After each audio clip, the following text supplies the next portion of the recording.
Before we dive into today's episode, I want to take a moment to address something important.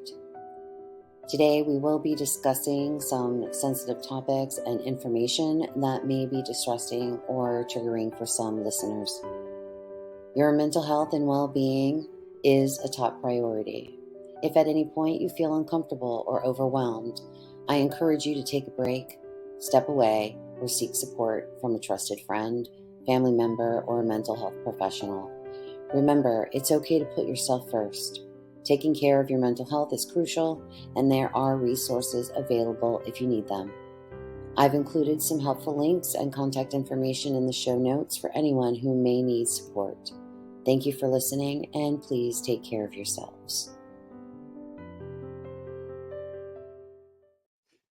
Welcome to another episode of the Scientology Chronicles, and this is the Non-Boss Audits and Investigations, and we are going to jump into another document that was a part of the FDA's investigation, and we're going to jump right into it. Here we go.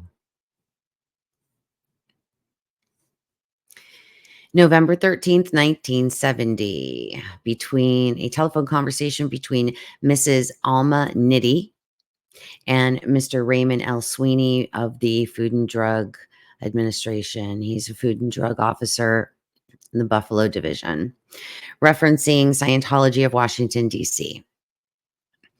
Mrs. Nitti stated she wanted to report the illegal distribution of drugs by a Washington, D.C. firm and some other information indicating that the firm should be put out of business or cleaned up.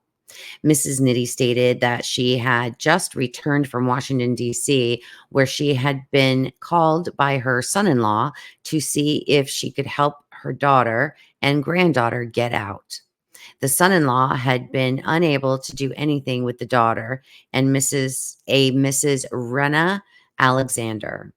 Mrs. Nitti stated that her daughter was currently living at 19th Street, but was moving in about a week to Northwest 23rd Street. She stated that her granddaughter, 12 years old, is living with Mrs. Alexander, who is involved with Scientology of Washington, D.C. Mrs. Nitti stated that her daughter is keeping the granddaughter at the address of Scientology and that the place is a habitat for hippies and drug users. She stated that although she had no concrete proof, her observations led her to believe that this office of Scientology is nothing but a drug-pushing office and that her daughter has become involved with this operation. She stated that her granddaughter is a diabetic and appears to have all the symptoms of a venereal disease as well.